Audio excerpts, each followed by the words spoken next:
which is consideration of default on Barcelona Partners LLC development loan agreement, promissory note with the City of Mesquite Redevelopment District, and possible action. Councilman Rapson. As in the past, from a prior relationship, I will recuse myself from this issue.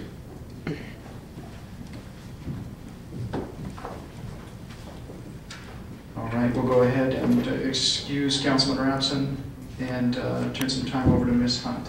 Is that correct?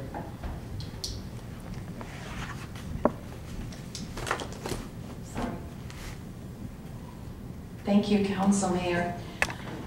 I was directed to bring this item back some time ago. I had to try and contact Mr. Kennedy. I spoke to Mr. Kennedy last week. He told me that they have no money. The lien has been lifted off from the property that was on it. So they're hopeful that they will be able to sell some lots, but as of right now, they have no money to make the payments. And as I've written in here, it is quite substantial that has not been paid. And as of December 10th, 2012, Barcelona Partners LLC owes the RDA $3,110,397.27, and that includes the loan principal, penalty, and interest.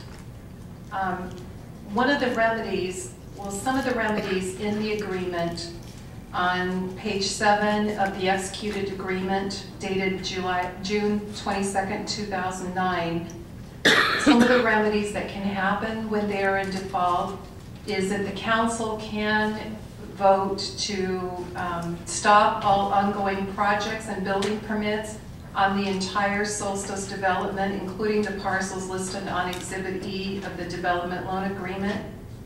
This number 2, the city RDA board may declare the outstanding principal balance of the loan, all interest accrued thereon, and all other sums owing to lender immediately due and payable. Number 3, the city RDA board may proceed as authorized at law or in equity with respect to the event of default, and in connection with that remain entitled to exercise all rights and remedies described in the loan documents. At this time, staff is seeking direction as to what the RDA board would like to do.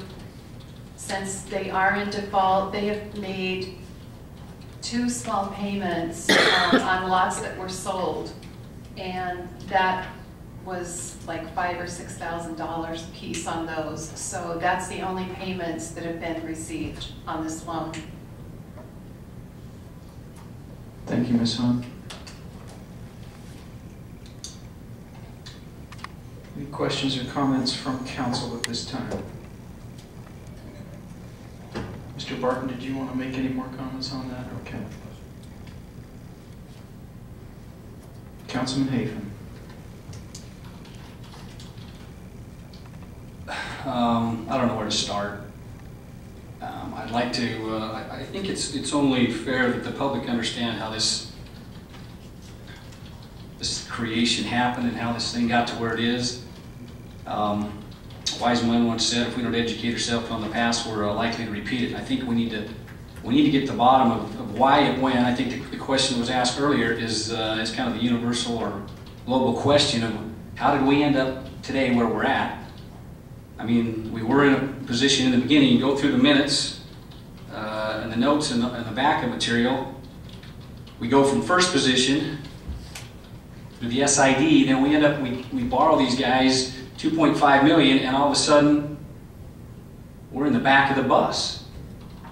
And if you look at the backup material, it's not like this was not brought up.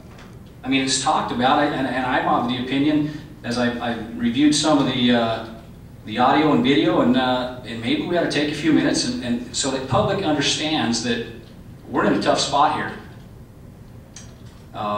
You know, this 2.5, it's not as easy as to file a couple lawsuits and go forward. You know, it's like getting blood out of a turnip. It doesn't happen. But I think it's time that those who have come to Mesquite and know that we're dealing with this problem and we're trying to do whatever we can to recoup the RDA funds and the public money and get it back into and make the city whole.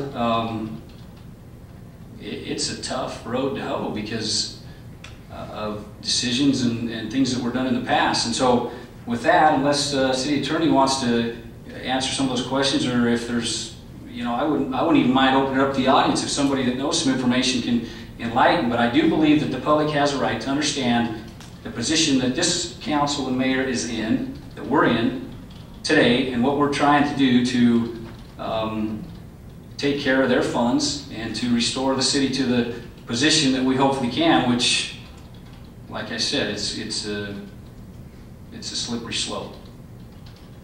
So I guess, Cheryl, I'm asking you, the city attorney, if you want to expound on that, or if we want to look at some of the things that I think will enlighten the fact that we were aware of the situation, and it was talked about being in a first position, having the ties and the teeth in the land, to where we basically came up with no teeth.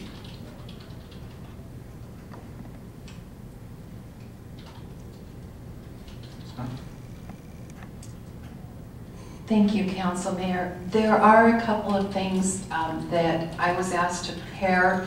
There is the tape of the meeting where the SID was discussed, and the bond attorney that was advising the city did advise that if the SID bond would be done, it would be in first place. However, the problem was with that issue, and it's on the tape if you'd like to hear it, was that if the city did agree to that, the city had to put up their bond loaning power, because Solstice did not have the financials to do that. And so that was a consideration at that time. If the council would like to hear it, it's ready to hear. He's advising them right where it's cued on the tape. And it's the actual minutes that were recorded that night. And then there's also a DVD of the night that the development agreement was accepted, where it's discussed that there were already loans on the Barcelona partners on the RV park at the time that this loan was made for the road. But the road needed to be done if they were going to go ahead, and so that's discussed. Thank you, Ms. Hunt. Is there any objection from council on that? Display those minutes. Okay. Go ahead. What would you like first, the tape or the video? The tape's the bond. The tape. Okay.